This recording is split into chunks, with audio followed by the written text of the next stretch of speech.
Have you experienced sexual abuse? And have you found it difficult to navigate sex and intimacy since? Do you get the ick sometimes? And do you feel unexpectedly triggered and it feels like it comes out of nowhere? Do you sometimes feel great about sex and intimacy? It's something that you really want to engage in, but your body doesn't seem to agree? Does your partner take it personally? Do they feel rejected by it? And is it difficult for you to explain exactly what's going on for you? Do you feel guilty about your responses? Have you ever wondered why that is? Do you ever worry that the things that you feel might not be normal and that there might be something wrong with you? You're not alone. I'm Shelly. I'm a registered sex, relationship and trauma therapist. I'm using my experience from working privately and in the NHS to normalise some of the things that you might be feeling in sex and intimacy if you've experienced sexual abuse. Some of your reactions might feel unsavoury and unexpected, and some of what we talk about in this series might be uncomfortable for you to hear. I'm going to go about it and deliver it as gently and kindly as I can. In this 5-part series funded by the South Yorkshire Crime Prevention Unit, we'll be exploring some of the things that you might have feared speaking about. My hope is to normalise some of the responses that you might be feeling and to help you connect positively to your sexual self again. Some of the content that we talk about today might be triggering. I want you to take it steady. I want you to take breaks. Be mindful of who might be around you and who could be listening to this content. Today we're talking about how it's normal to turn on and off quickly. And what that can look like is that sometimes you can be having a good time, you can feel aroused, you can feel interested, it's pleasurable, and then all of a sudden that all just seems to vanish and it all seems to just stop. And so in terms of what that might look like physically, it could be a loss of erection, it could feel like all the lubrication has vanished. And so there can be sort of physical signs with that as well. And it can feel confusing, it can feel shameful, and it has a lot to do with how your nervous system works. And so I'm going to explain a little bit about that now. Our nervous system has a built-in survival system, and that looks like fight, flight, freeze, or flop. And you might have heard that before.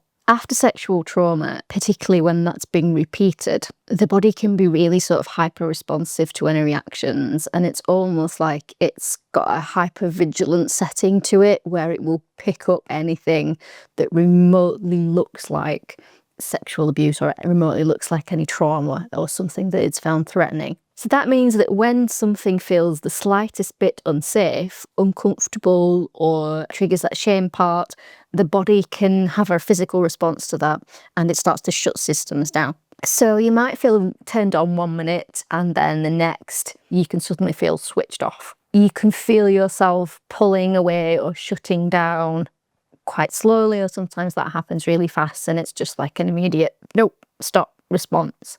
So you might not even know why, and sometimes your body doesn't know why, but your nervous system does, and it's doing everything it can to help you survive, and it's doing what it thinks it needs to do to protect you. It's not your fault, and it doesn't mean that you're the problem. So that switch, that on-off switch, can be triggered by all sorts of things. Some of it can be really obvious, some of it can be subtle. It can be a smell, it can be a tone of voice, it can be a sensation, it can be a type of physical touch. It can be when you feel emotionally exposed or vulnerable, or it just feels like you're out of control in some way. It can be your partner doing something that you didn't expect. It can even be just for being touched too long that can make you check out.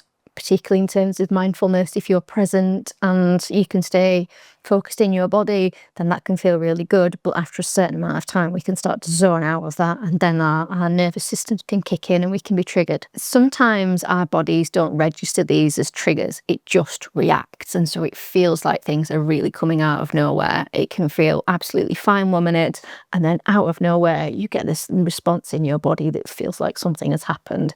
It's very, very difficult to, in the moment, think about that and put 2 and 2 together and realise that that's where it's come from, particularly doing that in a calm, collected way.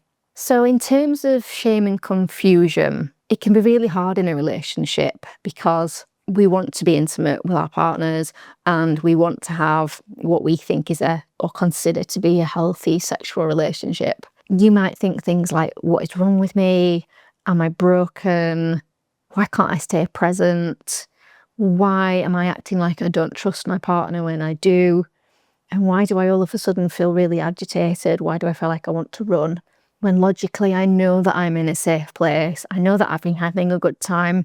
Is this something about my relationship? Does it mean I don't like my partner anymore? And we can have a lot of really complex emotions about that. Survivors often feel guilty. They often blame themselves, partly because of the things that we are going to talk about in other podcasts in this series. Please hear this, that this is not your fault, and this is trauma imprinting. This is nothing but a trauma response. This is the way that our bodies and our nervous systems carry trauma within our bodies.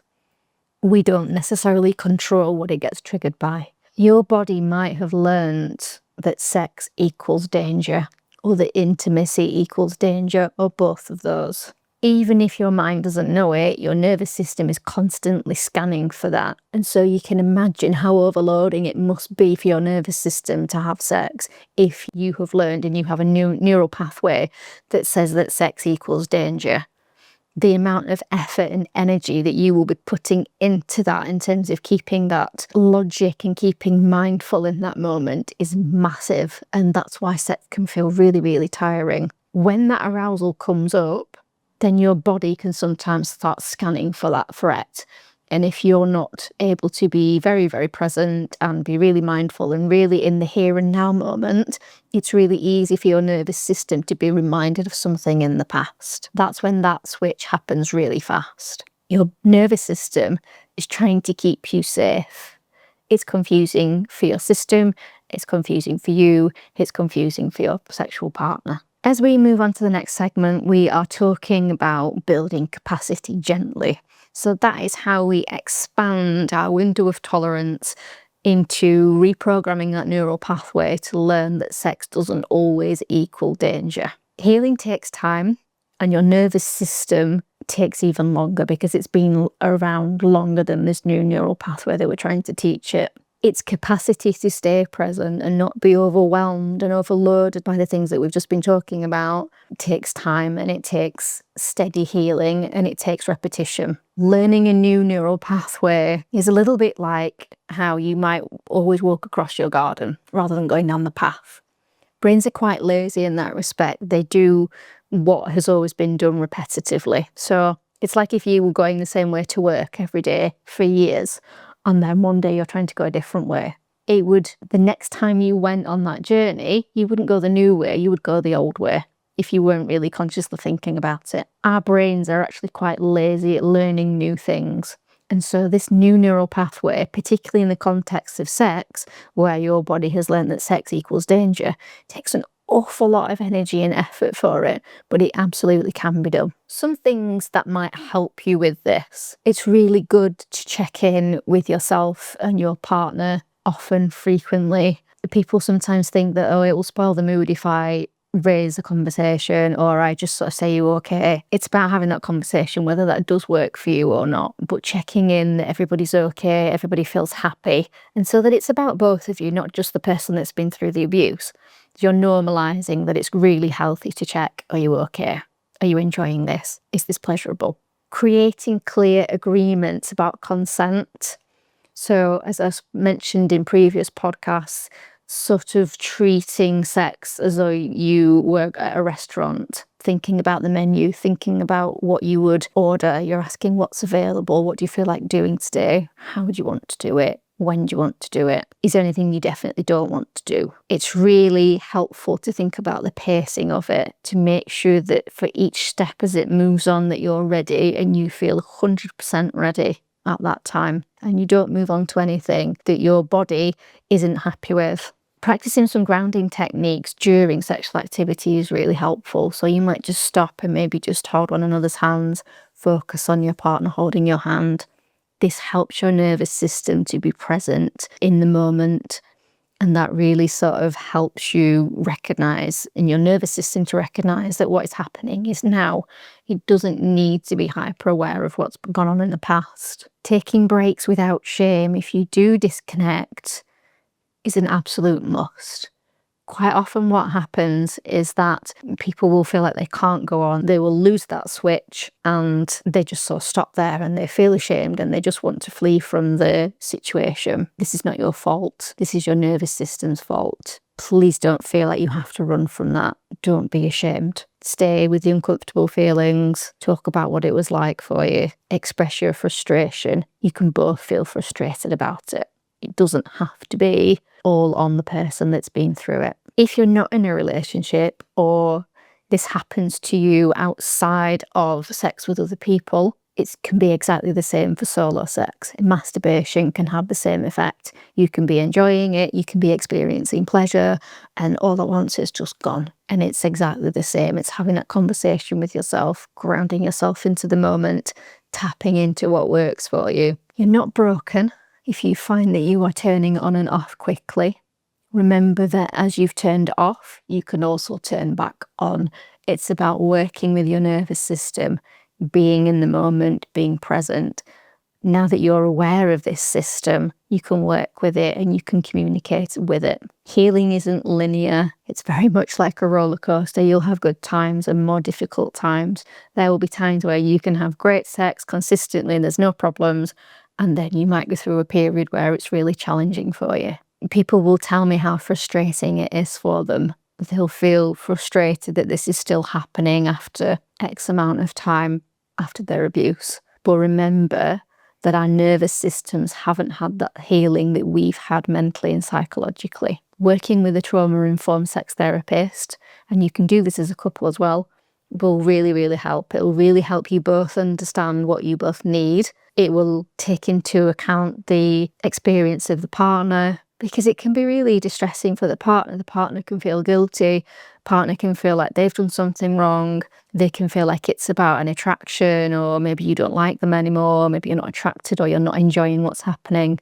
But for both of you to understand that what's happening is just a biological nervous system response, and that it takes time to work with that nervous system. That's the key to the healing. So please do consider your nervous system and remember that that's what's happening. It's not something that you're choosing. I hope that just by hearing this podcast, you start realising that you're not the only one, that your body did what it was wired to do, that you are normal, you are capable of being a sexual being, you are entitled and allowed to be orgasmic and experience arousal and pleasure, and you're allowed to be angry, and your story matters. You're allowed to take your time. Thank you for spending this time with me today. Thank you for being so brave. If anything about this episode has been hard to hear, I encourage you to take care of yourself. Take a break, maybe take a walk, talk to someone that you feel safe with. I'm going to include some support resources below, and I invite you to do just a little brief exercise with me now, just to help you settle yourself back into this space. I appreciate you have got to go on with your day today, so let's get you into a nice place. So what I'm going to invite you to do right now is to just look around your space, and I just want you to find 5 things that you can see, and I want you to say them out loud really nicely. So we're just looking around, finding 5 things that we can see, saying them out loud. The reason that we say them out loud is that it's quite grounding within itself just to speak out loud, particularly when you spend a period listening to quite difficult things. Then what we're going to do is we're going to find 4 things that we can touch. So we can touch our hands, you might feel your bottom on the seat, you might feel your feet on the floor, you might feel your back against the chair. We're going to find 3 things that we can hear. I can hear the rain today. I can hear my voice. I can hear some birds singing. I'm going to find 2 things that we can smell. It might be what's in the air generally. You might just smell your clothing. You might smell your own perfume. And we're just going to think about 1 thing that we can taste, which is usually the last thing we've eaten. I hope that's brought you back into a nice centered space where you feel present and you know that you're in the here and now. Thank you for listening. Go gently.